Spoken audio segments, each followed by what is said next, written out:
Hello students, this is Praveen. Today we will discuss problems based on Coulomb's law. We take first problem like this. क्या है problem कि how does force between two charge particles change if distance between them is double, charges are doubled and distance between them is halved. ये जो problem है ये based है ratio and proportion पर, है ना।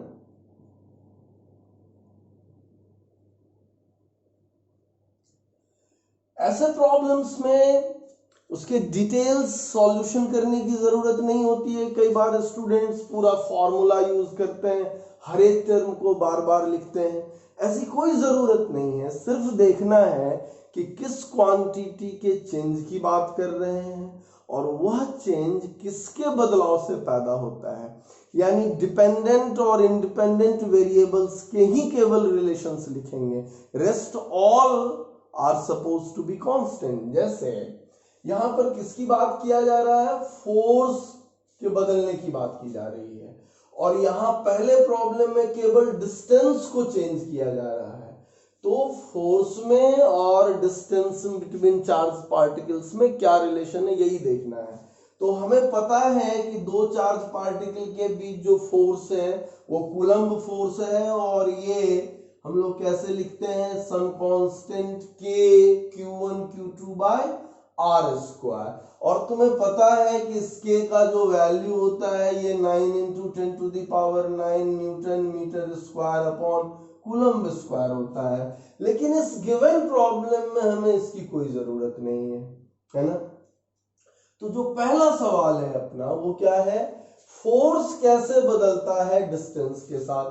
तो हम अच्छी तरह जानते हैं कि coulomb force inverse square law को ओबे करता है। यानी अगर चार्जेस को कांस्टेंट रखा जाए, के तो है ही कांस्टेंट, तो फोर्स केवल और केवल डिस्टेंस पर डिपेंड करता है और inversely proportional to square of the distance होता है। तो यहां से हम लोग इस प्रोपोर्शनलिटी से हम लोग रिलेशन फाइंड आउट कर सकते हैं रेशियो का, क्या, new force by old force. So inverse है, इसीलिए old rate distance by new distance का होल स्क्वायर हो जाएगा। और हमें प्रॉब्लम के हिसाब से अगर चले तो न्यू डिस्टेंस क्या है, डबल कर दिया गया। यानी पहले अगर r था तो अब 2r हो गया और इसका स्क्वायर हुआ। ये r कैंसिल 1/2 का स्क्वायर 1/4 हो जाएगा। So this implies that new force is older force by 4। तो कहता है कि हाउ डज फोर्स चेंज, तो new force will be 1/4 of the older one. अब देखो इसमें जो हमारा नेक्स्ट प्रॉब्लम है वो क्या कह रहा है, चार्जेस आर डबल, केवल चार्जेस को बदलना है। तो यहां पर force proportional to q1 q2 है ना। आर भी इस बार कांस्टेंट है और के भी कांस्टेंट है। तो हम यहां से लिखेंगे कि new force by old force equals new q1 by old q1 into new q2 by old q2। और कह रहा है कि चार्जेस आर डबल, तो q1 प्राइम भी डबल हो गया q1 और यहां q2 प्राइम भी डबल हो गया, यानी 2q1 by q1 into 2q2 by q2, है ना, and you will get 4। q1 cancel, q2 cancel, so 2 into 2 4। So this implies new force is 4 times of older one. यानी नया फोर्स जो हुआ वह पहले वाले फोर्स का 4 गुना बढ़ गया, 4 फोल्ड बढ़ गया, 4 टाइम्स बढ़ गया। ओके। थर्ड प्रॉब्लम क्या कहता है वो देखो कि charges are double and distance between them is how. अब चार्जेस को डबल कर दिया गया और डिस्टेंस को आधा कर दिया गया है, यानी चार्जेस में भी चेंजिंग है और डिस्टेंस में भी चेंजिंग है। सो इस बार हम लोग क्या लिखेंगे कि force proportional to q1 q2 by r square. इसको हम लोग फर्दर क्या लिखेंगे कि new force by old force ratio में, तो हम लिखेंगे new Q1 by old Q1 into new Q2 by old Q2, जैसे यहां किया गया था। और डिस्टेंस में जैसे उल्टा रेशियो आया था उसी तरह से उल्टा रेशियो ले लेंगे, है ना, old r by new r और इसका स्क्वायर कर देंगे। अब यहां देखो क्या कह रहा है कि न्यू चार्जेस, तो चार्जेस आर डबल, तो ये हो जाएगा 2Q1 by Q1 into 2Q2 by Q2 into R by, और न्यू सेपरेशन क्या हो गया, हाफ हो गया, so here it is R by 2 का होल स्क्वायर। अगर मैं इसे यहां पर सॉल्व करता हूं तो मुझे क्या मिलता है वो देखो,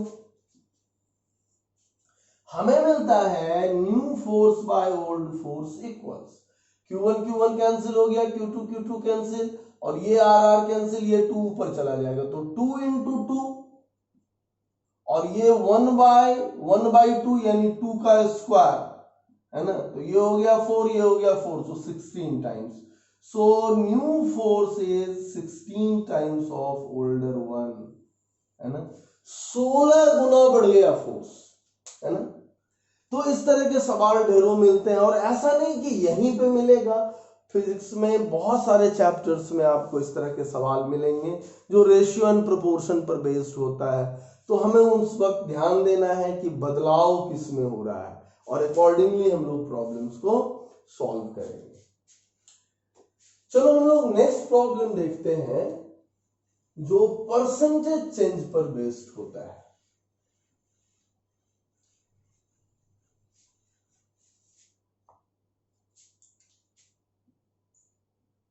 Find the percentage change in force between 2-point charges if separation between them is increased by, पहला में 0.2%, सेकेंड में 2%, थर्ड में 20% एंड फोर्थ में 200%। अब इस तरह के प्रॉब्लम को हम लोग कैसे डील करें, ये तो सिंपली परसेंटेज चेंज पर बेस्ड है। तो परसेंटेज का प्रॉब्लम्स हम लोग करते आ रहे हैं, स्कूल्स में हम लोगों ने पढ़ा है परसेंटेज के बारे में, प्रॉफिट का परसेंटेज, है ना, लॉस का परसेंटेज, तो वही चीज यहां पर भी है।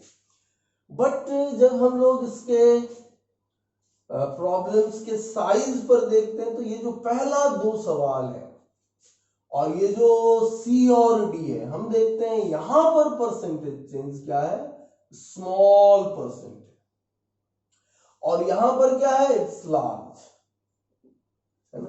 तो स्मॉल परसेंटेज चेंज के प्रॉब्लम्स बनाते वक्त हम लोग थोड़ा अलग तरीका अपनाएंगे, और लार्ज का जो होगा उसके लिए अलग तरीका अपनाएंगे। सबसे पहले मैं उसका एक जनरल फॉर्म बता देता हूं ताकि तुम्हें काम करने में आसानी हो। सपोज करो कि y डिपेंड कर रहा है x पर, और y is proportional to x to the power n, और ये प्लस में भी हो सकता है, माइनस में भी हो सकता है। तो इसमें कह रहा है कि अगर x में कोई चेंज होगा तो y में भी चेंज होगा, और x का अगर परसेंटेज चेंज दिया रहे तो y का परसेंटेज चेंज कैसे निकालेंगे, तो हमारे पास 2 केस आएगा। पहले केस में कि percentage change in x is small, हालांकि कोई ऐसा बाउंड्री लाइन नहीं है, फिर भी ये परसेंटेज चेंज इन x 10% से छोटा होना चाहिए, जनरली 5 से छोटा ही रहता है। ऐसी स्थिति में हम लोग कैसे डील करेंगे, तो यहां पर हम लोग बेसिकली कैलकुलस का इस्तेमाल करते हैं। हम यहां पर कह रहे हैं कि y equal some constant into x to the power plus minus n, और यहां पर मैं लॉग ले लेता हूं, तो ln y बराबर ln c, और यहां प्लस या minus n into ln x। और अगर इसको हम लोग डिफरेंशिएट करें तो ये क्या हो जाएगा, dy अपॉन y, और कांस्टेंट का डेरिवेटिव 0 हो जाएगा, और यहाँ प्लस तो प्लस माइनस तो माइनस n, और ln x का डेरिवेटिव x 1/x होता है तो पार्शियल में dx by x आएगा, है ना। तो dy by y is plus minus n into dx by x, यानी change in y by y, यानी it is fractional change in y। अब देखो यहां पर ये फ्रैक्शनल चेंज इन y, अगर मैं इसको 100 से मल्टीप्लाई करूं तो dy by y into 100 it is plus minus n into dx by x into 100। तो ये हो जाएगा percentage change in y that is equal two plus minus n into percentage change in x। ये हमारा formula है। यहां पर ध्यान रखना है, ये बहुत सिंपल है ना। अगर हम इस डिटेल्स को भूल भी जाते हैं तो इसको डायरेक्ट हम लोग कैरी कर सकते हैं कि अगर y प्रोपोर्शनल है x to the power plus minus n के, तो percentage change in y equals plus तो प्लस और माइनस तो माइनस साइन इनटू, है ना, n into percentage change in x। अगर यहां पर x इंक्रीज कर रहा है तो परसेंटेज चेंज इन x को पॉजिटिव लेना, x अगर डिक्रीज कर रहा है तो परसेंटेज चेंज इन x को नेगेटिव लेना, है ना। और यहां पर जो रिजल्ट आएगा अगर पॉजिटिव आया, इसका मतलब हुआ कि percentage change in y positive आया, अगर इसका मतलब हुआ कि y इंक्रीज किया, और अगर percentage change in y negative आया, इसका मतलब हुआ कि y डिक्रीज किया। But this is for small change. और लार्जर चेंज के लिए क्या होगा, केस 2, है ना, कि अगर y में चेंज लार्ज होगा, percentage change in x is large, तब क्या लिखेंगे, तो new y by old y, है ना, रेशियो ले लेंगे, और ये हो जाएगा new x by old x to the power plus minus n। फिर मैं यहां ऐसा लिख ले रहा हूं new y by y minus 1, तो ये भी हो जाएगा new x by x to the power plus minus n minus 1। अगर तुम इसे ठीक से देखो तो ये फ्रैक्शनल चेंज इन y दे रहा है ना।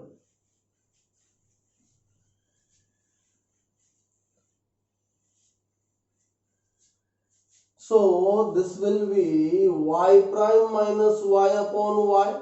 It is x prime by x to the power plus minus n minus 1. ये क्या आया, change in y by y, ये फ्रैक्शनल चेंज है।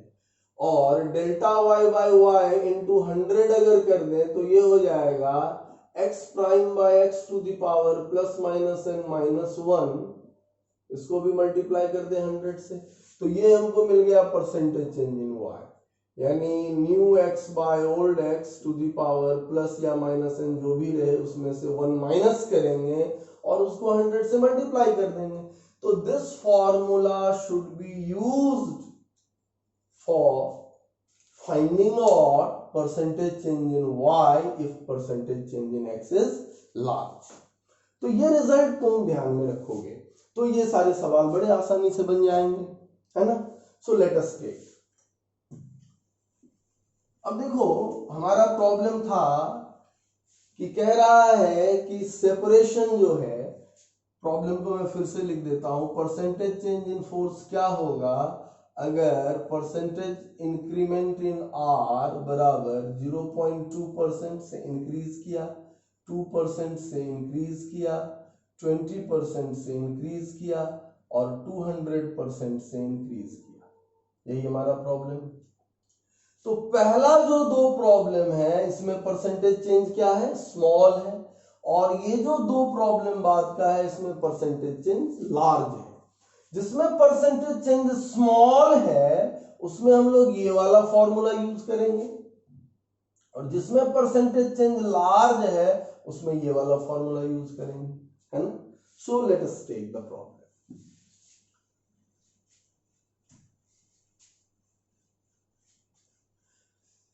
अब देखो, force inversely proportional to 1/r sorry force inversely proportional to r square है। इसको हम ऐसे भी लिख सकते हैं कि force proportional to r to the power -2 है ना।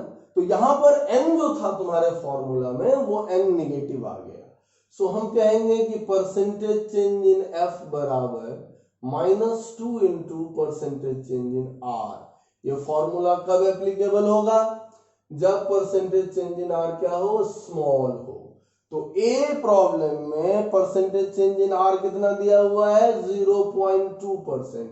सो बड़े आसानी से लिखेंगे percentage change in force -2 into 0.2, तो ये हो गया -0.4।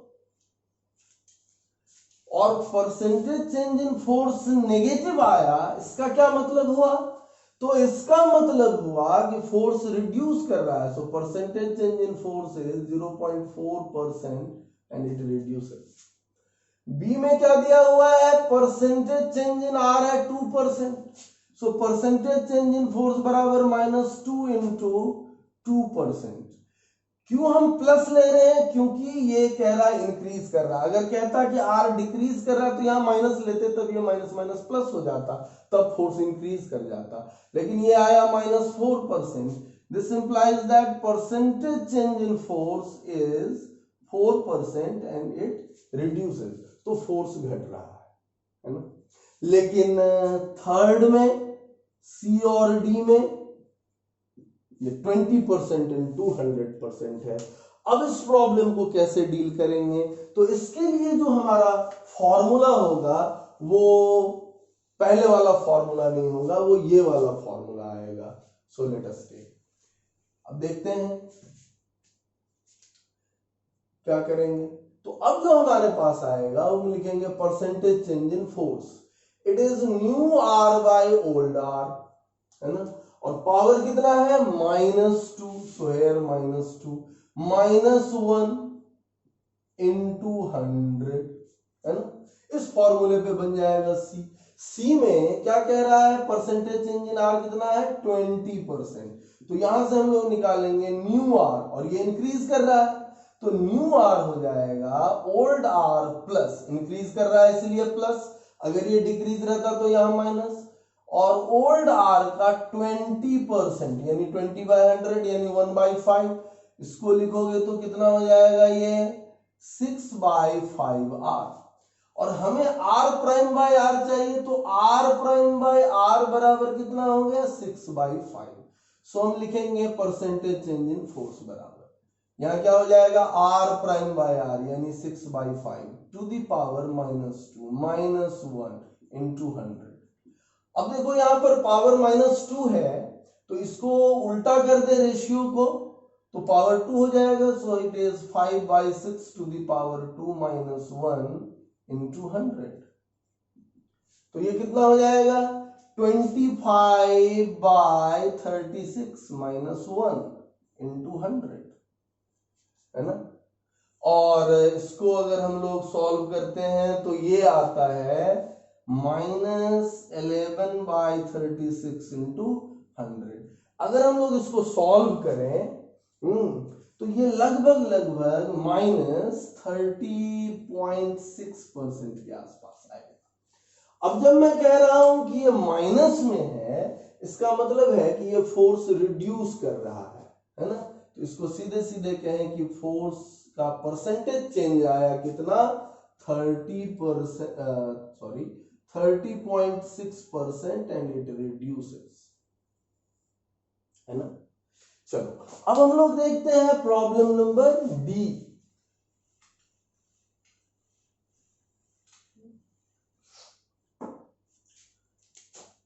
डी में क्या है? परसेंटेज चेंज इन आर है 200%, यानी new r is old r plus, चूंकि इंक्रीज कर रहा है तो प्लस ओल्ड आर का 200%, तो ये हो गया r + 2r that is 3r।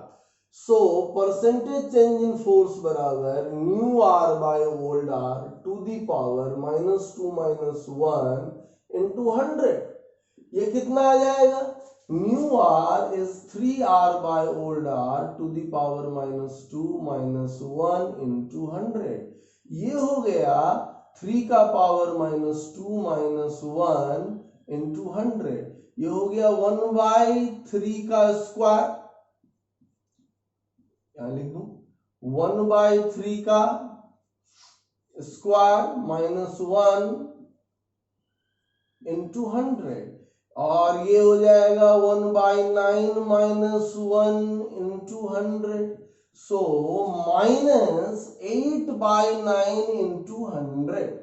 और इसको अगर तुम सॉल्व करते हो तो ये लगभग हो जाएगा -88.9%, है ना, -88.9%। दैट मीन्स फोर्स जो है वो 88.9% से रिड्यूस किया, है ना। तो इस तरह के प्रॉब्लम्स बहुत इजी होते हैं, बट बी केयरफुल कि हमें कब कौन सा फॉर्मूला यूज करना है। जब परसेंटेज चेंज छोटा है तब भी ये फॉर्मूला यूज होगा, ये तो जनरल फॉर्मूला है, बट उस वक्त कैलकुलेशन बहुत लेंदी हो जाएगा। स्मॉल चेंजेस के लिए कैलकुलस वैलिड है, इसीलिए हमने पहले स्मॉल चेंजेस के लिए कैलकुलस के मेथड से फॉर्मुलेशन लिया, और जब बिगर चेंज होगा, बड़ा चेंज होगा, वैसे कंडीशन में कैलकुलस एप्रोप्रिएट नहीं होगा, सो हमने कैलकुलस छोड़ दिया और जनरल फॉर्मूला जो तुम परसेंटेज प्रॉफिट और लॉस के लिए यूज करते हो, बेसिकली वहीं से हमने इसे लिया है, तो ये फॉर्मूला यूज करना। इस फॉर्मूले को याद रखना, ये फॉर्मूला पूरे फिजिक्स में यूज होगा, जहां कहीं भी दो क्वांटिटी के बीच रिलेशन है उसको हम लोग यूज कर सकते हैं, है ना, कहीं भी पूरे फिजिक्स में कहीं भी यूज कर सकते हैं, है ना। टाइम पीरियड निकालना हो या और भी जगह हम लोग बड़े आसानी से इसे यूज करते हैं। खाली ध्यान रखना है कि चेंजेस कैसा है, स्मॉल या लार्ज। अगर स्मॉल चेंजेस है तो कैलकुलस बेस्ड फॉर्मूला यूज करना है, अगर लार्ज चेंज है तो ये जनरल फॉर्मूला यूज करना है। चलो हम लोग एक और सवाल लेते हैं।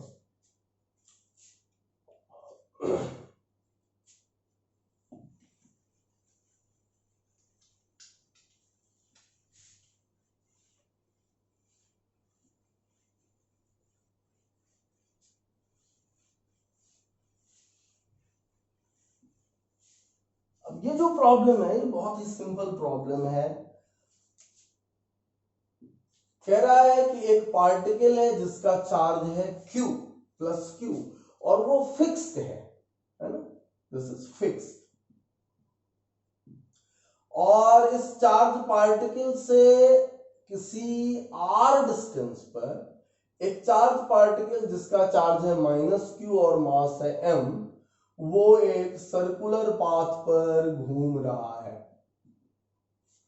सो -Q मास m पार्ट वाला चार्ज जो है that is constrained to move on a circular path of radius r. You have to calculate speed of the particle or angular velocity of the particle,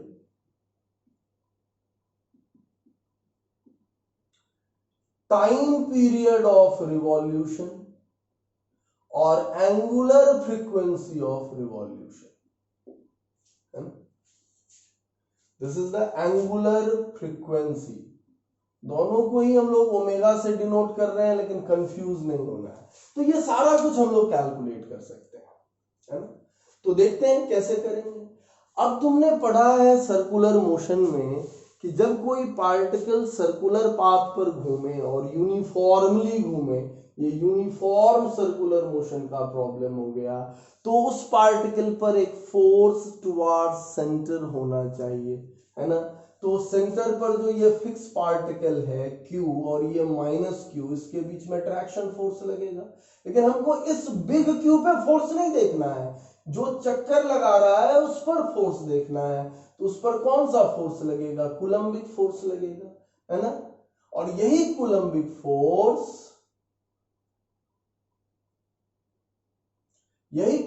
force यहां पर centripetal force हो जाएगा। So here force coulomb is force centripetal. तो कितना coulombic force लगेगा? तो 1/4πε0 big q little q by distance r का square. और सेंट्रीपिटल फोर्स जो लगेगा वह सेंट्रीपिटल फोर्स असल में mass of the particle into centripetal acceleration है। तो ये हो जाएगा मास ऑफ द पार्टिकल, और सेंट्रीपिटल एक्सेलरेशन तुमने पढ़ा है v²/r होता है। v क्या है? Speed of the particle. यहां पर हम लोग एक r कैंसिल कर सकते हैं और यहां से हम v बड़े आसानी से निकाल सकते हैं। ये क्या हो जाएगा? Big q little q by 4πε0 mr का स्क्वायर रूट। v का स्क्वायर है इसलिए ये हो गया। ये हो गया पार्टिकल का स्पीड।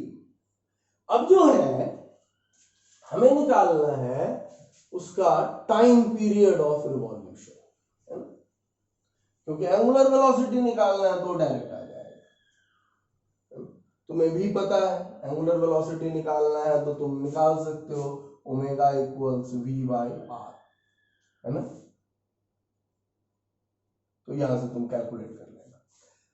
अब टाइम पीरियड कैसे निकालेंगे? तो टाइम पीरियड इज 2πr/v। अब एक काम करते हैं हम लोग इसका स्क्वायर कर लेते हैं। तो यहां से हम लोग t का स्क्वायर लिखेंगे 4π²r²/v²। सुविधा हो जाएगी।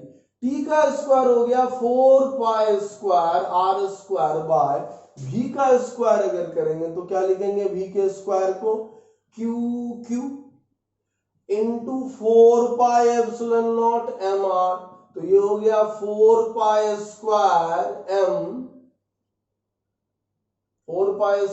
Into 4πε0 mr³ by big q little q that is t²। और यहां से t तुम बड़े आसानी से निकाल सकते हो। ये हो गया 16π³ mr³ by big q little q का स्क्वायर। यहां से हम लोग एक चीज बड़े प्यार से देख सकते हैं कि ये जो पार्ट है ये कांस्टेंट है। सो t² प्रोपोर्शनल टू r³, है ना? This is Kepler's law. Gravitation में तुमने पढ़ा होगा केपलर्स लॉ कि square of the time period of revolution is proportional to cube of the radius of the path या cube of the semi major radius of the elliptical path. तो ये Kepler's law को ओबे करता है। ऐसा कैसे हो गया कि यहां इलेक्ट्रोस्टैटिक फोर्स और वहां ग्रेविटेशनल फोर्स, लेकिन केपलर्स लॉ वैलिड है? बिकॉज ग्रेविटेशनल फोर्स भी हमारा इनवर्स स्क्वायर लॉ है और इलेक्ट्रोस्टैटिक फोर्स भी इनवर्स स्क्वायर लॉ है। ओके, तो यहां से तुम बड़े आसानी से omega of revolution find out कर सकते हो। ये क्या हो जाएगा? 2π टाइम पीरियड, है ना? ओके, और सर्कुलर मोशन में तुम एक बार चेक करके देखना, ये दोनों सेम होगा, है ना? यूनिफॉर्म सर्कुलर मोशन में एंगुलर वेलोसिटी और एंगुलर फ्रीक्वेंसी जो होता है वो सेम आता है। अगला जो प्रॉब्लम है वो इसी पर बेस्ड है ना?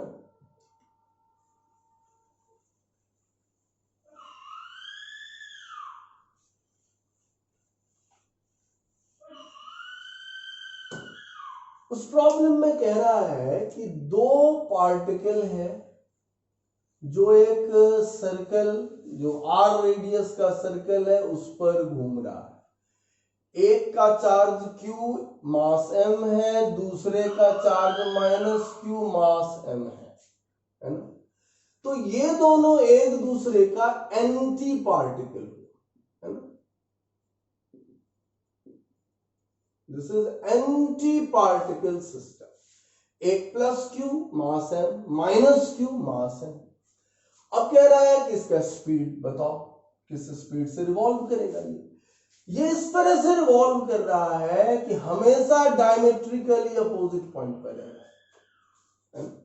तो यहां क्या हम लोग करेंगे? फिर हम देखेंगे कि सर्कुलर पाथ पर घूमने के लिए सेंटर के तरफ फोर्स चाहिए। जो इस पर भी लगे और इस पर भी लगे। तो यहां जो इलेक्ट्रोस्टैटिक अट्रैक्शन है, एक प्लस एक माइनस है, तो वो सेंटर के तरफ ही लग रहा है, तो ये यहां पर भी, तो यहां पर भी कूलम्बिक फोर्स जो है वो सेंट्रीपिटल फोर्स हो जाएगा। कूलम्बिक फोर्स कितना, 1/4πε0 चार्जेस का प्रोडक्ट, तो Q into Q, Q square divided by separation, तो सेपरेशन r नहीं है, रेडियस नहीं है, सेपरेशन तो डायमीटर है, सो इट इज 2r, तो 2r का स्क्वायर यानी 4r square, and that is here mv square by radius of the path, path का रेडियस r है। यहां पर फिर एक r कैंसिल हो जाएगा और v निकालना होगा, तो हम लोग लिखेंगे it is q square by 4πε0 into 4mr, है ना, उसका स्क्वायर रूट हो जाएगा, और इसको तुम लोग सॉल्व कर सकते हो, या ऐसे भी हम रख लें, सिंपल कर दे थोड़ा, q स्क्वायर बाय 16πε0 mr का स्क्वायर। ओके,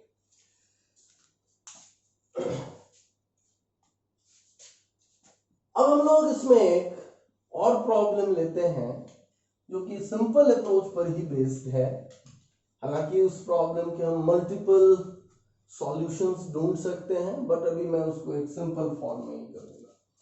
कह रहा है कि एक चार्ज है Q, बिग Q, और इसे हम दो अलग अलग पार्टिकल पर, एक ये और एक B पार्टिकल है, दोनों पर डिस्ट्रीब्यूट करते हैं। सपोज करो इस पर मैंने Q दिया, तो इस पर कितना बच गया, Q माइनस Q। हमसे सवाल कह रहा है कि अगर दोनों के बीच कोई फिक्स सेपरेशन A हो, तो A अगर फिक्स है तो क्या हो गया, कांस्टेंट हो गया। तो कहता है कि Q का वैल्यू क्या हो, how should charges be divided so that force between them is maximum, है ना। कैसे डिवाइड करें कि उनके बीच फोर्स मैक्सिमम हो। तो सबसे पहले हम लोग देखेंगे कि हम लोग क्या कर सकते हैं इसमें। तो सबसे पहले फोर्स निकालेंगे। फोर्स क्या होगा, कांस्टेंट के, अब इतना लंबा नहीं लिखते हैं, और एक चार्ज Q तो दूसरा charge Q minus Q, big Q minus Q divided by distance का square A square.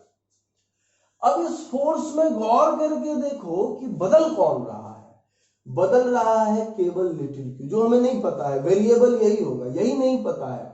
K constant है, A कांस्टेंट है, और ये Q भी क्या है, कांस्टेंट है। ये कांस्टेंट, ये कांस्टेंट, और ये भी कांस्टेंट।